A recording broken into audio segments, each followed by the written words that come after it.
ESU, USA, 100 years expanding minds, strengthening friendships, unlocking opportunities. English-speaking Union, Central Florida Branch.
Good afternoon, everyone, and welcome to the English-speaking Union Central Florida Branch February meeting with special musical guest, the Queen's Six. My name is Richard, and I will be your host for today's event. Before we begin, please be advised of the following. Today's meeting is being recorded and will be made available at the ESU's Central Florida Branch YouTube channel for later viewing. Please ensure to silence your microphone and turn off your camera.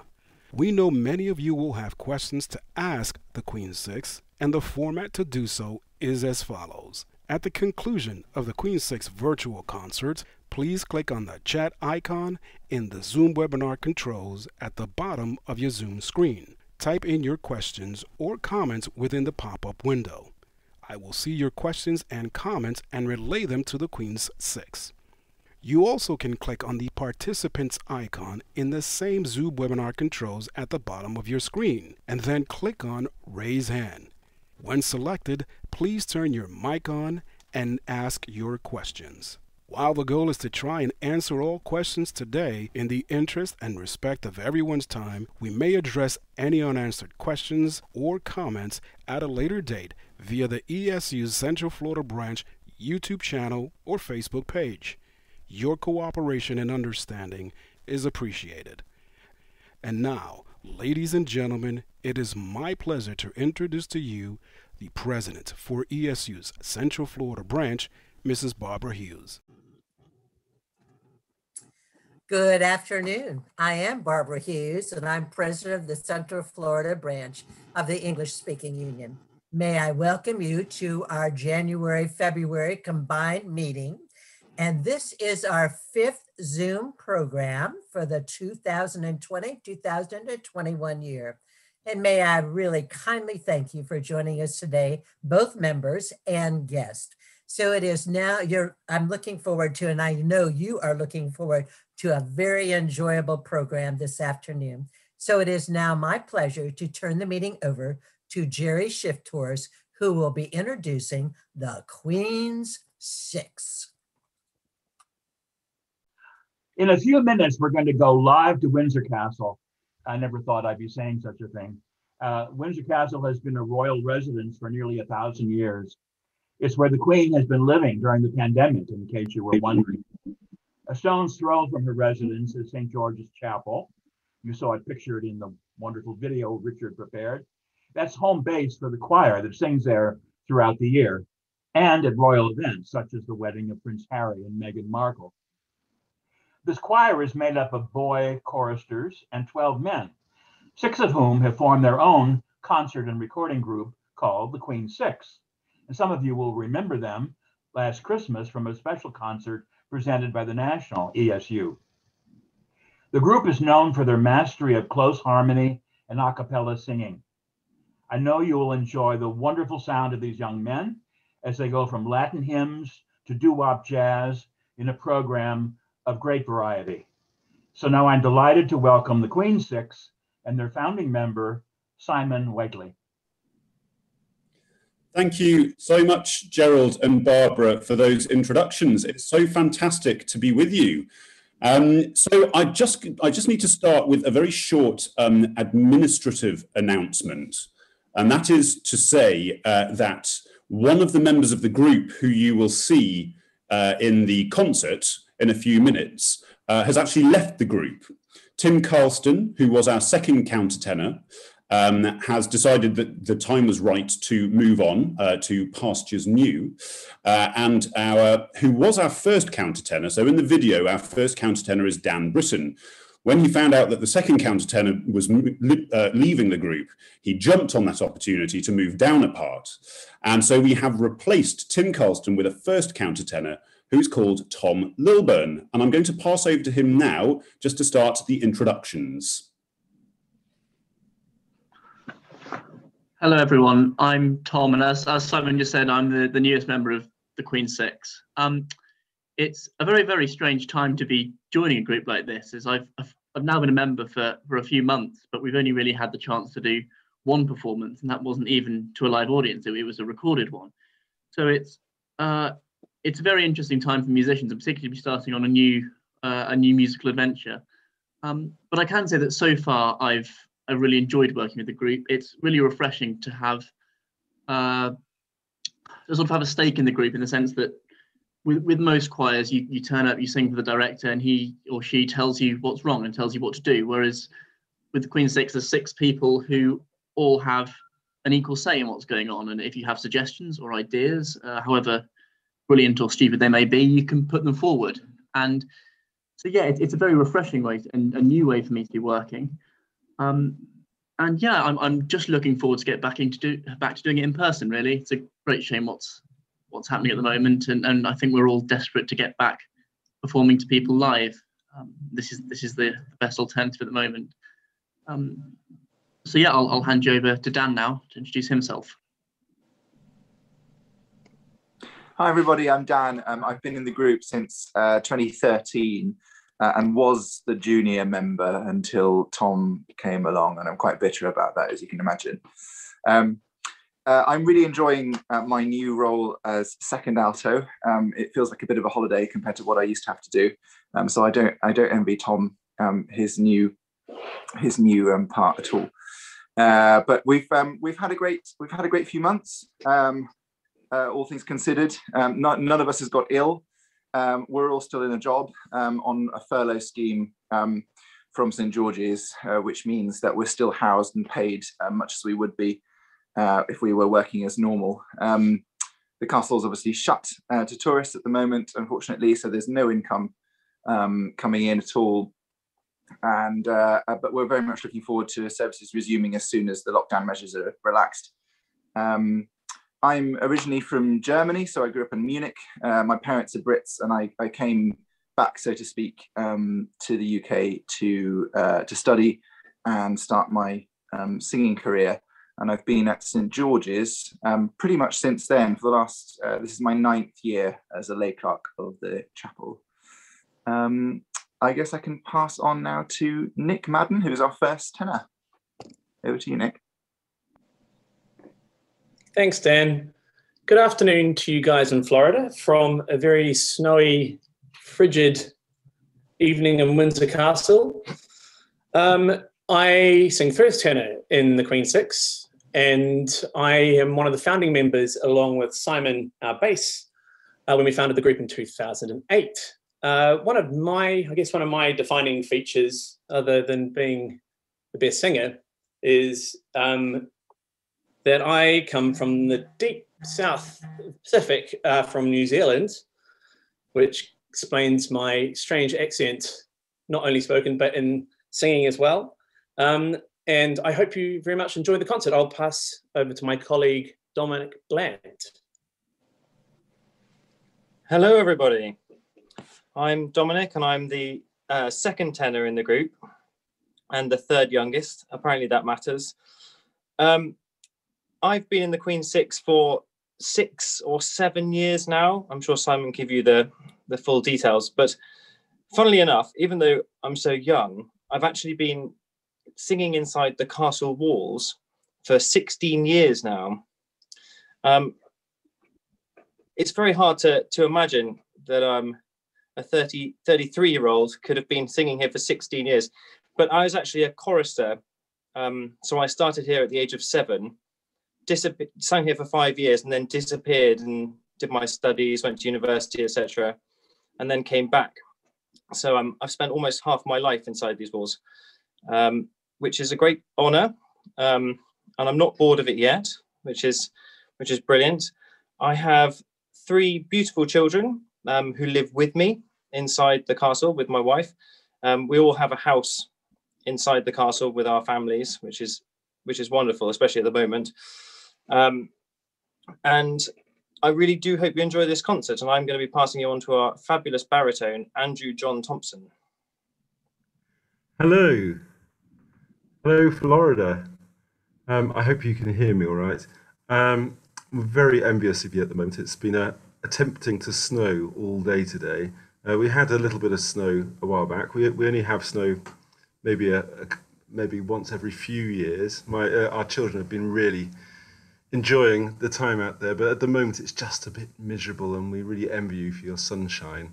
I have to say this lockdown has been much harder than the previous one in the summer. Since Tim left, I'm now the senior member of the group, at least in age, probably not in authority, at the age of 39 still just. Yeah, I think I've been in the group for about the same time as Dominic, and also Dominic and I have been at St George's Chapel as adults since just over 10 years now. I'm originally from the Cotswolds, which maybe if you've come to visit England, you've come to see it. It's a real chocolate box sort of place. And actually our chapel is made out of Cotswold stone. It's a beautiful, warm amber colour. I really enjoy singing in the Queen Six. It's a lovely experience. We love touring in America, and we just can't wait to get back to you and hopefully sing to you in person. But I hope you enjoyed tonight's concert. I'm going to pass back to Simon now. Thanks very much, guys. That's great. So I've just got a couple of minutes to give you a very short history of what we do. As Gerald already said, so the 6 of us make up half of the adult singers in the St George's Chapel choir. St George's Chapel is based within the castle walls, and as a result of that job, we get to sing for Her Majesty the Queen and many of the other members of the royal family. Another big perk of our job is that we get to live here, as I think is probably quite obvious from those introductions. And there has been a choir singing in the chapel here since 1348, so quite a large number of centuries. The Queen Six, we put the Queen Six together back in 2008 because there was quite a call for sort of after dinner entertainment, that sort of thing. And we'd always sort of cobble something together a little bit last minute. And one of the guys in the choir at the time, Stuart Conley Harper, decided, well, hang on, we're singing this stuff for some pretty important people. We should be able to do better than that. So why don't we put a group together? And so that's how the Queen Six first started. It's also nice to get to sing some of the less churchy side of the repertoire. We really enjoy singing the church music. Obviously, that's our bread and butter. That's our day job. But it's also, as you'll see, hopefully from our concerts, it's really great to get to sing some of the what you might call the more fun side of a cappella repertoire. And so moving on to the programme for tonight, tonight, for us it's tonight, for you it's this afternoon. I keep forgetting that, many apologies. So the programme is called Journeys to the New World, and it's actually, funnily enough, to coincide with the release of our latest album. It has the same name, and that album is of Spanish and Mexican music from the 16th and 17th centuries. So that's the more serious side of the repertoire. If you like the sound of that, and in fact the first two pieces that you'll be hearing in this program are taken from that album. If you like the sound of that, we can probably share a link to how you might be able to buy that CD. It's never too early on in proceedings for the Queen Six to talk about flogging you our merchandise. And so the programme, other than those two pieces of early music, early church music, there's actually all of the rest of it is the lighter side of the repertoire. So we've got two folk songs, one from the UK and one from America. We then have two songs from Latin and South America. We have a piece from Brazil by Antonio Carlos Jobim and a piece also from Mexico, both really fun, poppy, jazzy arrangements. And we then leave you with three pop songs mainly from the USA. First of all, Stand By Me, which was sung at the Royal Wedding in 2018 by the Kingdom Choir, which was the gospel choir, the other choir that was singing at the wedding. And it was a really, really wonderful arrangement for piano and voices. And so we decided obviously that imitation is the most sincere form of flattery. So we nicked it from them and did our own arrangement. So Tom, though he's only just joined the group, Tom has been arranging for us for a little while, and we'll also be singing his arrangement of Just the Two of Us by Bill Withers. And then the final piece in the programme is, it's become a little tradition of ours that I write these really rather weird mashups, is what the kids call them nowadays, I think. So a couple of disco hits and also some Beethoven thrown in for good measure. So without further ado, I'll pass you back to Richard and Barbara, and I think we can get this show on the road. Enjoy. Thank you, Simon. Ladies and gentlemen, the Queen Six.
There were 3 gypsies that come to my door, and down says ran this lady, oh. And one sang high, and the other sang low, and the other sang bonny, bonny biscuit, oh. Then she pulled off her silk-finished gown, and put on hose of leather. The ragged, ragged rags about our door, she's gone with the raggle-taggle gypsies, oh. It was late last night when my lord came home, enquiring of his lady, oh. The servant said on every tongue, she's gone with the raggle-taggle gypsies, oh. Saddle me my milk-white steed, go and fetch me my pony, oh, that I may ride to seek my bride. Who is gone with the raggle-taggle gypsies, oh. He rode outside Thompson's tombs, until he came to a heaven of many spiders, spiders, spiders, spiders, spiders, spiders, spiders, spiders, spiders, and lady, oh, lady, oh.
Along with the raggle-taggle gypsies, oh, care I for my goose, feather-bed with the sheet, so bravely, oh, for tonight I'll sleep in a cornfield.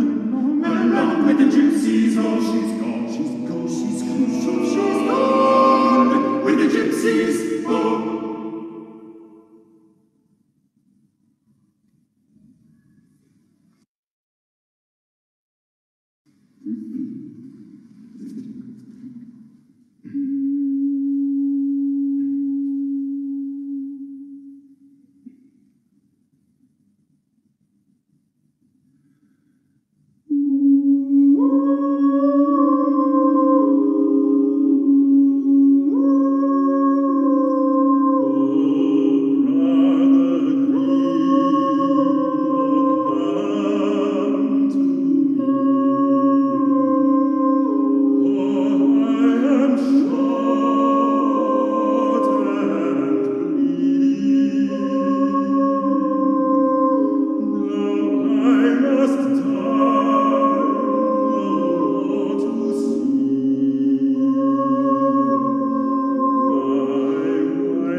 Yes,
stand by me whenever you're in trouble. Won't you stand by me? Stand by me. Stand by me. Stand by me. Stand by me. So darling, darling, stand by me. Stand by me.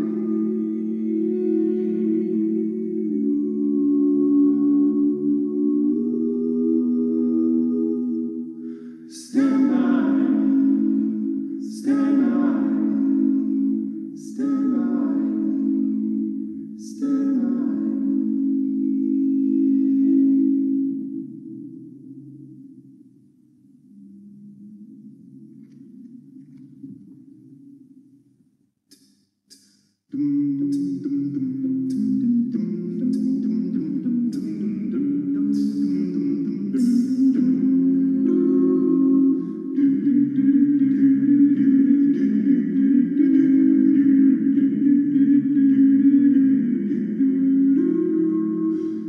I see the crystal raindrops fall, and the beauty of it all is when the sun comes shining through. To make those rainbows in my mind when I think of you sometime, and I want to spend some time with you. Just the two of us, we can make it if we try. Just the two of us, just the two of us. Just the two of us, building castles in the sky. Just the two of us, you and I. Look for love, no time for tears. Wasted water's all that is, and it don't make no flowers grow. Good things might come to those who wait, not for those who wait too late. We gotta go for all we know.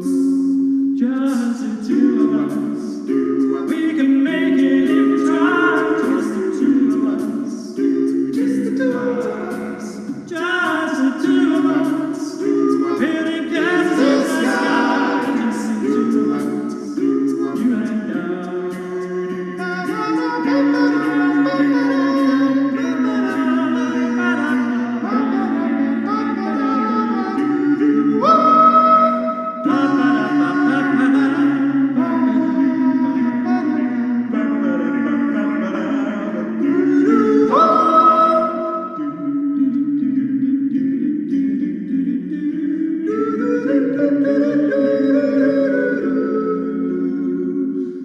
I hear the crystal raindrops fall on the window down the hall, and it becomes the morning dew.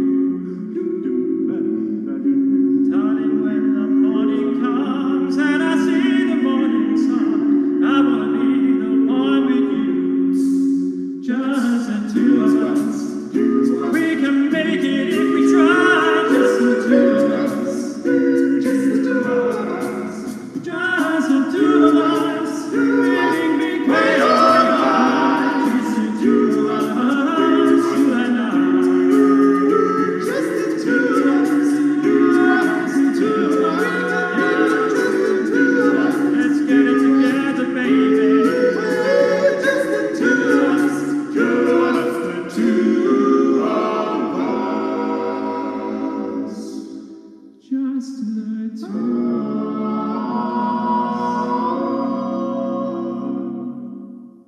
You and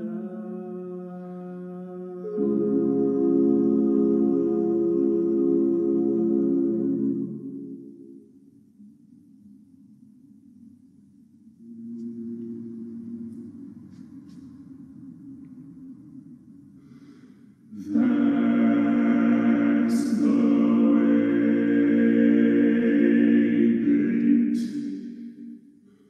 Oh, the lights. That's the way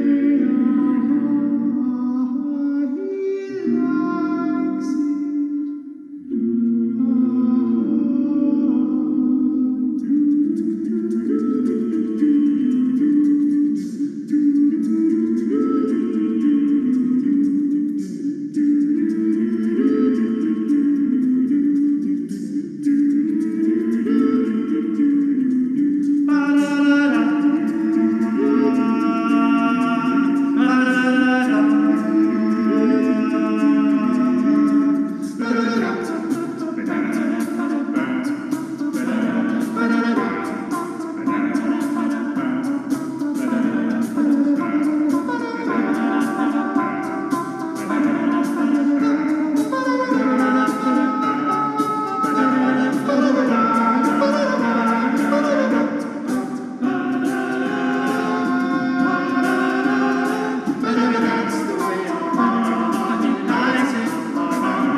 Excellent, excellent. Thank you, Queen Six, for this wonderful concert. I really appreciate it. We can ask you all to come back on because now guests and everyone invited here today, it is time for your questions and answers. So please feel free to ask your questions by using the chat box, and I will read your questions to the Queen Six. Or you can also use the participant icon within your Zoom application, select to raise your hand, and if you should be selected, make sure you turn your mic on and ask your question. Again, we will try to answer as many questions as possible within the time allowed. And let's see, we have a question here. Let's see. So Jeff and I, this is from Ann Richards. I'm sorry to everyone. Jeff and I were watching the concert from a very snowy Harlow, Excess, England. This is from Ann Richards to everyone here. So I guess that's close by to you folks, but that's where they are watching the concert. So awesome. It's relatively close to where we are. It's the other side of London, but not too far away. Thank you, Anne. Thanks for joining us. Yep. Again, if you got any questions, ladies and gentlemen, feel free to go ahead and click on the chat box, ask away, or select the participant icon window. And as you can see, Queen Six is eager to answer those questions for you.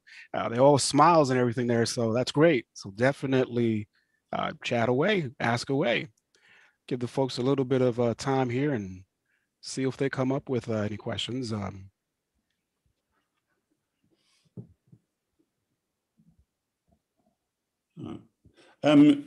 Rich, there's I think Nick Madden has a bit of a problem. He can't seem to turn his video back on. Nick, all right, yeah. Let's see if we can get Nick on here. Let's see. All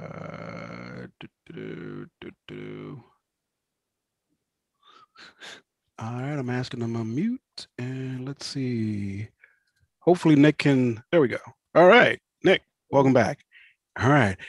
And this one here is from Laura Klein. Laura Klein is asking, how often do you perform for the Queen? So I think I'll pass that question straight on to Dan Britton. Hello, Laura. Great question. We get asked this one quite a lot. Oh, can you hear me okay? Yes, fine. Excellent. So the answer to that is, under normal circumstances, in a normal year, we would probably perform for the Queen with St George's Chapel Choir most of all, which she tends to come to Matins on Easter Day, and also celebrates Garter Day with us. Garter Day is kind of our raison d'etre. The College of St George, which includes the chapel, the clergy, and everyone who works for it, was founded as the spiritual home of the Order of the Garter, which you might have heard of. It's the senior order of chivalry in Europe, actually, and St George's is the spiritual home of the order. So there are 26 knights, including the sovereign and the Prince of Wales, and she comes every year in June, usually in the Monday of Ascot week, to come and for a special service of Thanksgiving, and to install any new members. And that's kind of our year sort of crystallizes around that event. Other than that, it's sort of the odd family occasions that we're privy to. So royal weddings, not just the one of the Duke and Duchess of Sussex, but also Princess Eugenie more recently, and also Lady Gabriella Windsor, who I think is a niece possibly, or a grand niece of the Queen's. So because it's not a cathedral, it's not a parish church, it's a domestic chapel. It does get used and pressed into service for these sorts of family occasions as well. So yeah, I hope that answers your question a little bit. Great. I do have a few more questions. This is great coming up. This one's from Edward Corey. What was the rationale for today's selection? Oh, I'll take that, because I tend to do a lot of the programming. So actually, that's what you just watched was sort of the edited highlights of a slightly longer program, a sort of full evening concert program. And as I said before, that program was designed to coincide with the release of our latest CD. What we very much like to do in our programs is we like to have a good mix of different styles of music. So we'll almost always start with some of the church music that you heard at the beginning there. And then we very much like to move through often some slightly more contemporary sacred music, some church music, and then on through to the folk songs, like the ones you heard, and then on to the pop and jazz. Because we love singing all of those different styles of music, and it's one of the things that people say to us the most after concerts probably is how much they enjoyed the mix, but also that they'll say, well, I came because I'm a big fan of the church music, but wow, we really enjoyed the pop arrangements, or vice versa. So it's as much as anything down to the fact that we just love singing all different styles of music. Great, thank you for that. This is basically maybe two questions, but I guess I can roll them up into one. Both of them are, one is from Donna Miller, the other one is from Max Reed. Both want to know, what is the schedule like? Is it every day? Your rehearsals every day? Do you perform with families or whatnot? And then the final part of that question is, do you memorize everything? Hope that came out pretty clear. Yeah, no, that's absolutely fine. I'm going to throw that one to Andrew Thompson. Thank you. Yes. Yes, that's quite a few questions. Normally, we're slightly different from other groups, as we all sing at the chapel, which is a separate entity to the Queen's Six, as previously discussed. This has its pluses and its minuses. The plus point being that we all live effectively together. So rehearsing really isn't a problem for us. We normally rehearse in the dungeon, which is part of the Horseshoe Cloister where we live. So we just go down a few steps, and there we are, rehearsing in a space that we can use whenever we want to for free, which is fantastic. So we do regular rehearsals normally. These things ramp up when we've got tours coming up or recordings. The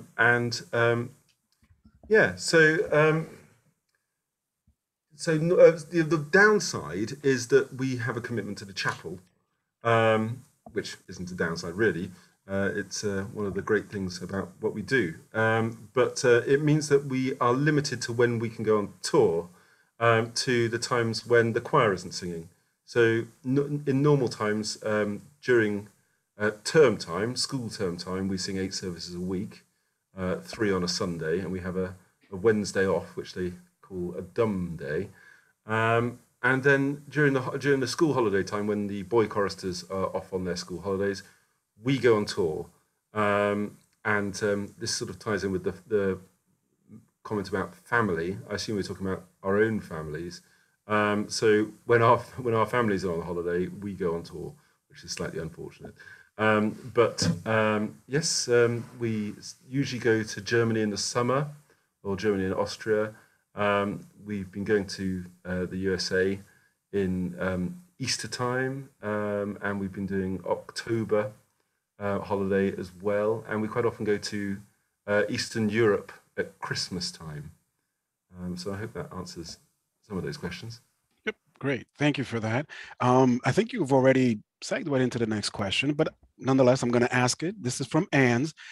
She's asking, what is your tour schedule in a normal non-pandemic year?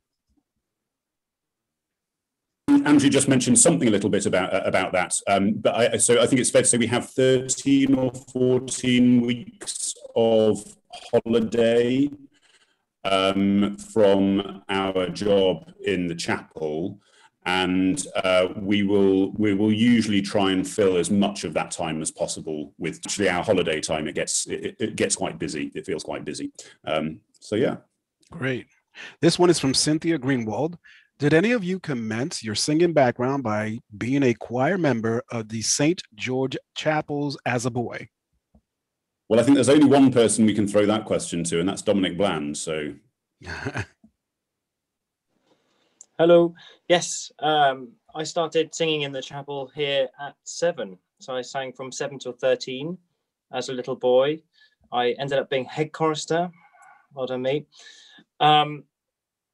And I got to sing at the royal wedding of Prince Edward and Sophie during my time. And I think most of us were choristers in some cathedral or church of some description, apart from maybe Dan. I don't know about Tom because he's only just joined, but Dan, because Dan grew up in Germany, so they don't have the same choral tradition. I think you started at Peterhouse College, Cambridge, singing there. He hates when we do that. It's just Peterhouse, Cambridge, but we wind him up all the time. Dan, do you want to talk about singing at Peterhouse? Yeah, absolutely. So as Dom mentioned, I came to singing quite late. I did sing as a child in our kind of parish church on the outskirts of Munich, but it was nothing like an English chorister's sort of background. Singing at Cambridge is it's a big part of the musical scene at university. As many of you will know, you'll be familiar with King's, with St. John's of Trinity, who represent probably the sort of the cream of the crop in terms of choral singing in this country and perhaps the world. And Peterhouse is nothing like any of those. My chapel was very modest, and the choir was modest enough to let me in without any singing experience whatsoever. So it is absolutely possible to do that from a sort of standing jump at age 18, 19, and do what I do now, and very much enjoy it. And yeah, it's if any of you ever come to the UK and visit, I highly recommend a trip to Cambridge, especially during term time when services are in full flow. There's you have the choice, the pick of any chapel, any size, any quality, any repertoire, pretty much any day of the week. So it is a bit of a mecca for what we do. But no, I wasn't a boy chorister in the same way that most of the other chaps were. Yeah. But going on from the boy chorister thing, if you'd like to know a little bit about the schedule of our choristers, it's quite an intense start to life. They get up at about 7:15 and they do half an hour's instrumental practice before breakfast. Then after breakfast, they go straight up. We have 100 steps. I'm not sure there are 100, but the school is at the bottom of the hill. And they climb the 100 steps, and then they have an hour's rehearsal before their school day. And during their lunch break, they get an hour for lunch. Half an hour of that is also instrumental practice. And then at the end of the school day, they then come straight back up the 100 steps again for an hour's rehearsal before evensong. They also do 8 services a week, same as us, but then they have to do a lot of practice, which we've already done in our past life. But it's quite a stressful schedule for them. Great, thank you. This one, I believe, they're looking into maybe becoming a member. Barbara Hughes wants to know, what are the prerequisites to become a member of the Queen's Six? Is there an age limit? Okay, Nick, do you want to take that one? Sure thing. Well, it's a good question. It's a complicated question because it's sort of ever changing really depending on our needs. We've only had to replace one member since the current setup of the group has been going since 2013, which is Tom, our new member. But I guess ideally, we would want to come from within the chapel choir, because just of practicality of being on site when we do a lot of rehearsing close by, and it's just the ease of that. And it's also juggling around family time if the young children who are having bath time and dinner time and that sort of thing, rather than actually living away and spending our own money. And because we don't pay ourselves for rehearsals, we gather our income from all the concerts and touring and recording. But I guess if we couldn't find a suitable singer or person who was available within the chapel choir, we would definitely look further afield into London. All of us in some way, some more than others, we sing fairly regularly, almost full time outside of the chapel in other ensembles in London and far afield, such as the Taylor Scholars or Tenebrae, the 16, and that sort of thing, as well as solo work. But we know a lot of singers, and the network is quite small. Even though it's very busy, everybody knows everybody else. So we wouldn't have any problem. I think we were umming and ahhing, if Tom wasn't available, for example, would we go down the line of maybe having a female alto, which would be quite an interesting dynamic and an interesting idea, which we were all thinking could be a possibility down the long run. We're quite good friends with a number of the King singers and the way they run their group. And although we're not the same as them, they have 6 male singers. And whenever they have had in the past a singer leave, and they're replacing, their audition process is quite involved. And it's not just London or Cambridge or UK, it's worldwide generally. People apply from all over the world, and it's a really specific job that in the King Singers, and they had real problems trying to find the right person for their last top alto, their top countertenor position. They just really struggled to find someone, because it's such a demanding job to do. And I think for us in the same position, I mean, there are certain, every position in the group is complicated in its own way, but especially the top alto, I think, has a real tricky job. I mean, you especially on tour every night, singing a concert where a lot of it is just sitting and floating on top of everything. It's hard work, and it doesn't have a huge lifespan over, say, the same length of a time that maybe a baritone or a bass or even a tenor voice has. So it's an interesting dynamic, and it's a good question, but there's no real right or wrong answer. Okay, so that email I sent you with my demo, just deleted. Just kidding. Here's my last question. This one's from Barbara Bichelle. Did you all study voice in college, and do you all have other jobs besides this? Okay, so I think the only person I haven't called upon is Tom Lilburn. It is. So we certainly didn't all study voice in college. We studied a range of things. I think Nick and I both have sort of sciencey backgrounds. And then Simon studied music, didn't you? I think Dom and Tompo both studied singing. Is that right at some level? Yeah. And then Dan's a wonderful linguist. But I actually think that for this sort of group, the most important thing isn't necessarily a huge amount of singing training. It's far more on your listening and performing abilities, because so much of what we do is, rather than about being a wonderful solo performer on your own, it's about being a brilliant performer with 5 other people. And if you're not blending to what they're doing, if you're not listening to what they're doing and singing with them and in tune with them, then it's no use if you're Pavarotti, because it's not going to sound good if you've got 5 other people you're not in sync with. In terms of other jobs, that I think in general, the lay clerks all tend to combine being a lay clerk here with something else. I do bits of tutoring as well. I think Dan does some teaching work. Andrew, you teach some singing, don't you? And Dom sometimes does some office work around the castle, and Simon and Nick work pretty extensively as freelance singers. So I think one of the nice things about being in Queen 6 and a lay clerk here is that it gives you some freedom. It's not a full-time job, and you can sort of make up the rest of your work life as you want, and there's quite a range of what people do here. In terms of college stuff, I'm actually currently doing a postgraduate singing course at the Royal College, which is I'm finding works well actually alongside the job here, although it's probably a bit easier for the fact there's no services in a pandemic. But yeah, I think we're certainly from quite a wide range of different singing backgrounds. And as I said, the most important thing isn't your exact instrument, it's to what extent you can fit that instrument in with the other people's in the group. And that's, you know, when I think when looking for a new member with this group, or as Nick looked at being singers, the consideration isn't what does this voice sound like on its own. The consideration is what does this voice sound like with the other voices. That's the key question. So I think that's why you get a wide range of people in it. The most important thing is simply, can you fit in? Great. All right, thank you. Okay, I promise you this is absolutely the last question. I know you guys are tired. We truly appreciate your time. Again, this is one from Cynthia Greenwell. By singing alto, is it taxing for a male? And this will be the last question. We'll close it out and go ahead. No, that's absolutely fine. No problem. I think this is probably a question for Dan Britton, given he's just gone down from first alto to second alto.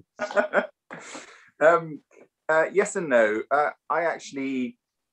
I much prefer singing alto to singing baritone, which would be my normal kind of chest register. And I'm a very, very poor baritone and only a slightly better countertenor. It's a question of practice. I think it can sound pretty weird if you've never heard it before. If you do spend time around Anglican choral music, it's a sound that you become pretty accustomed to.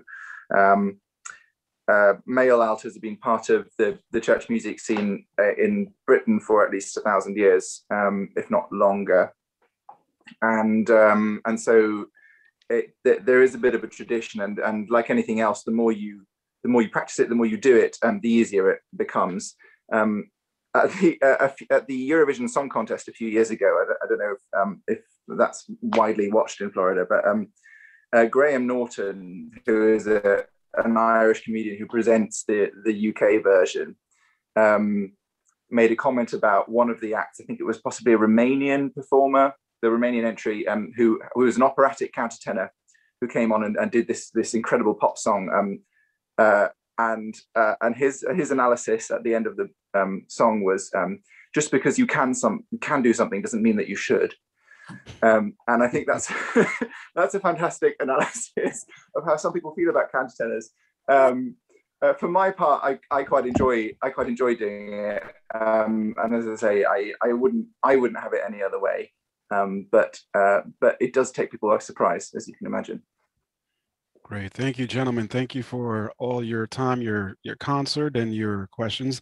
And now to go ahead and close out today's meeting, to conclude today's meeting, once again, here is ESU Central Florida Branch President, Ms. Barbara Hughes.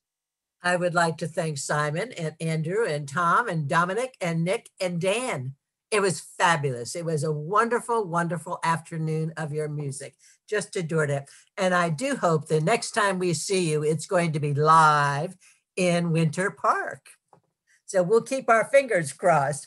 And I also want to thank all the participants for being here today and for your really stimulating questions. Thank you very kindly. Just want to take one more minute to give you an update on our second February gathering. Please put February 26th on your calendar because it will be our annual Shakespeare competition.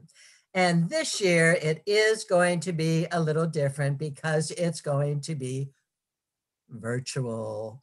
And I really want to compliment Ginger Bryant, who is head of our Shakespeare competition, and she's the hostess for the competition, and the students. They have gone to a lot of work to make this happen for our branch, and I really want to compliment them. So you'll be getting more information about that and a link in order to join us. So again, Queen 6, thank you so very much. It was a wonderful afternoon. And everybody have a great rest of your afternoon. Thank you.